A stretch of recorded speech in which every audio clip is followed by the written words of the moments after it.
गरीब बेटी की जादुई रोटी। रजनी, और कितनी देर लगाएगी? तेरे बापू कब से बैठे हैं, अब ले आ खाना। बस लाई माँ। रजनी को खाना लाता देखकर पिता किशन ने मुस्कुराहट से पूछा, अरे आज मेरी बिटिया ने क्या क्या बनाया है? बाबा, मैंने आपके लिए भिंडी की भुजिया बनाई है और सूखे आलू भी। फिर तो आज मैं पेट भर कर रोटी खाऊंगा। 2 तरह की सब्जी बनी देखकर ललिता बड़बड़ा उठती है। अरे लड़की, 2 टाइम की सब्जी एक ही बार में क्यों बना दी तूने?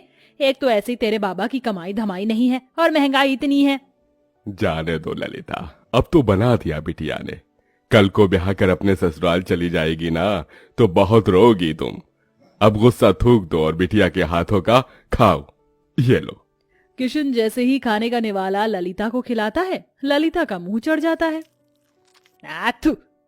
अरे बेलुड़ी, आज फिर तूने रोटी जला दी। अरे तेरे दादा परदादा की आटा चक्की नहीं जो मुफ्त का आटा आता है, दाम देखकर खरीदना पड़ता है। रोज रोज जली रोटी बनाती है। यही हाल रहा तो पता नहीं ससुराल जाएगी तो कैसे बरसेगी।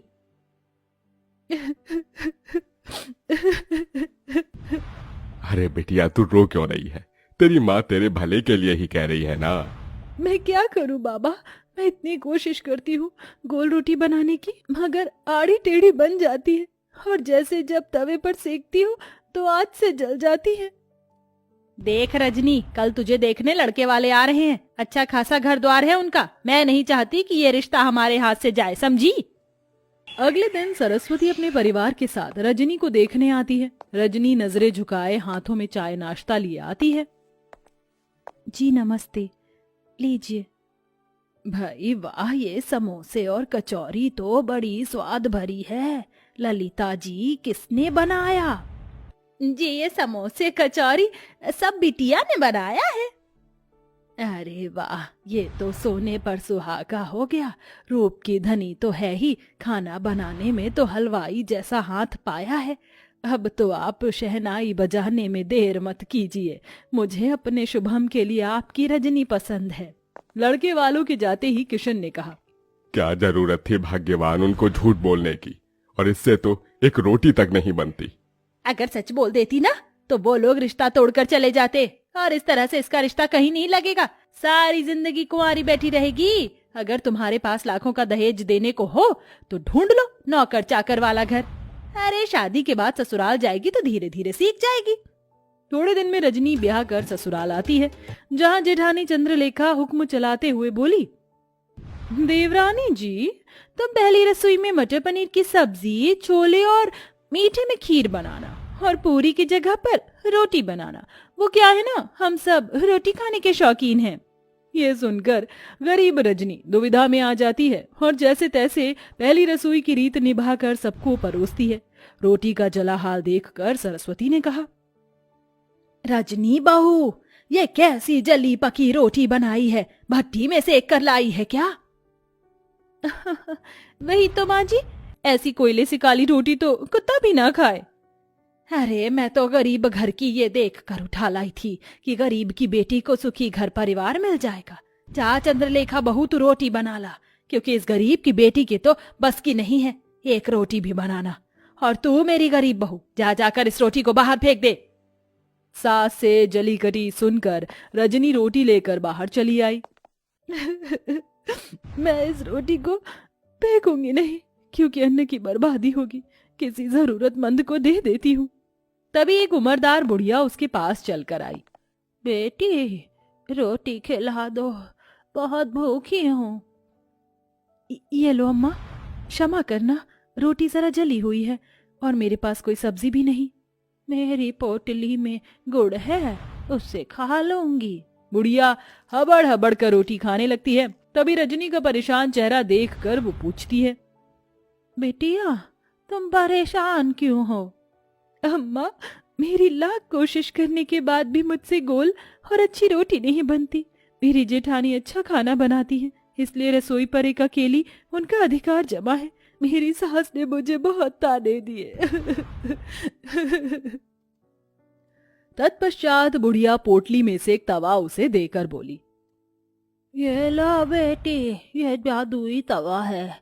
इससे अब तुम्हारी सारी परेशानी टल जाएगी। इस तवे पर बनने वाली रोटी जादुई रोटी होगी। धन्यवाद अम्मा। रजनी बुढ़िया का दिया हुआ जादुई तवा घर लेकर आई और अपनी सास से निडर होकर कहा, माँ जी, रात की रसोई मैं पकाऊंगी। इस बार कोई भूल चूक नहीं होगी, वादा करती हूँ। लगता है सवेरे की बेइज्जती से मेरी गरीब देवरानी का मन नहीं भरा, जो फिर जली कच्ची रोटी बनाकर नाक कटवाना चाहती हैं। देवरानी जी को एक मौका दे दीजिए माँ जी। ठीक है, मगर इस बार की रोटी भी तूने जली बुरी बनाई तो मैं तुझे कतई माफ नहीं करूंगी मेरी गरीब बहू। रजनी रसोई में लग जाती है। सब्जी तो बन गई, अब फटाफट से रोटी बनाती हूँ। रजनी जैसे ही चूल्हे पर तवा चढ़ाती, वह खरे सोने के समान चमचमाने लगता है। वह टेढ़ी मेढ़ी रोटी बेलकर तवे पर जैसे ही डालती है, रोटी जादू से एकदम गोल आकार की बन जाती है। अरे वाह, पहली बार मेरी रोटी एकदम गोल और प्यारी बनी है। ऐ मेरी जादुई रोटी, मैं चाहती हूँ कि तुम एकदम फूली बन जाओ। गरीब रजनी के कहते जादुई रोटी फूल कर गोल मटोल हो जाती है। वह सभी को रोटी परोसती है, जिसे खाकर सब दिल खोल कर तारीफ करते हैं। वाह रजनी बहू, तुम्हारी बनाई रोटी में अमृत जैसी मिठास भरी है। सचमुच रजनी, बिना सब्जी के भी रोटी बड़ी स्वाद लग रही है। सच में रजनी बहू, तेरे हाथ की रोटी खाकर तो जी ही नहीं भर रहा। जाने क्या जादूगरी भरी है तेरी इस रोटी में। धन्यवाद माँ जी। रजनी की तरफदारी सुनकर चंद्रलेखा भीतर ही भीतर जल भूल रही थी। सवेरे तो एकदम गुड़गोबर खाना बनाया था इसने, एकदम से ऐसा क्या चमत्कार हो गया जो मेरी गरीब देवरानी इतनी गोल फूली रोटी बना लाई। यूं ही दिन गुजरने लगे। तवे के सहारे रजनी ससुराल वालों को जादुई रोटी बनाकर खिलाती। सभी उससे खुश रहने लगे। एक दिन उसके माता पिता उससे मिलने आए। जी नमस्ते। समधन जी, समधी जी, आप दोनों आइए ना। रजनी बहू, देख तो कौन आया है। अपने गरीब माता पिता को देखकर रजनी की आंखों में आंसू छलक आए। माँ, बाबा, कैसे हैं आप? हम ठीक है बिटिया, तुझसे मिलने का मन किया तो आ गए। तुझे सुखी देखकर अच्छा लगा, अब चलते हैं। अरे ऐसे कैसे आए हैं, तो अपनी बेटी के हाथों की रोटी खाकर जाइएगा। रजनी रसोई में आकर रोटी बनाने में लग जाती है। आज मौका अच्छा है, जाकर देखती हूँ ये माजरा क्या है। चंद्रलेखा बहू, कहाँ चल दी? जाकर हल्दीराम से मिठाई समोसे ले आओ। जी माँ जी। इस गरीब देवरानी की किस्मत इतनी अच्छी है, आज भी बच गई। रजनी फट से अम्मा का दिया हुआ जादुई तवा चढ़ाती है। वह चमचमा उठता है। रजनी बेली हुई रोटी तवे पर डालकर कहती है, ऐ मेरी जादुई रोटी, खूब फूलो फलो। ये कहते ही चमत्कार से जादुई रोटी तवे पर फुदक फुदक कर फूल जाती है। तभी माँ ललिता रसोई में आ जाती है। माँ, तुमने मेरी जान निकाल दी। अरे वाह रजनी, तू तो बड़ी अच्छी रोटी बनाने लगी। तभी जादुई रोटी खुद पर इतराई और कहा, वो तो बनी ही थी, हम जादुई रोटी जो है। ये रोटी बोल रही है? हाँ माँ, क्योंकि ये सब जादुई अनोखी रोटी है। रजनी अपनी माँ को बूढ़ी अम्मा के बारे में सब बताती है, जिसे रसोई के बाहर कान लगाए खड़ी उसकी जेठानी चंद्रलेखा सुन लेती है। अच्छा जी, मेरी गरीब देवरानी की बनाई रोटी जादुई है, अब तो इसका पर्दाफाश मैं करूंगी। हाँ। चंद्रलेखा एक आदमी को पैसे देती, जो भिखारी का भेष धरे उसके दरवाजे पर आता है। बहन, 2 रोटी खिला दो, भूख लगी है, दया करो। रजनी को उस पर दया आ जाती है। ठीक है भैया, जरा देर ठहरो, मैं रोटी लाती हूँ। रजनी रसोई में आकर रोटी बनाती है। जल्दी जल्दी से रोटी बेलकर तवे पर डालती हूँ। वो बेचारा भिखारी कितना भूखा था। चलो मेरे प्यारे तवे, जल्दी से मुझे जादुई रोटी बनाकर दे दो। इतने में चंद्रलेखा सरस्वती को लेकर रसोई में आ जाती है, जहाँ बेलन खुद ही चल रहा था और जादुई रोटी अपने आप ही बन रही थी। देखा सासू माँ, मेरी ये गरीब देवरानी जादूगरी जानती है। पता नहीं क्या टोना टोटका कर रही है, जो रोटी खुद ही बन रही है।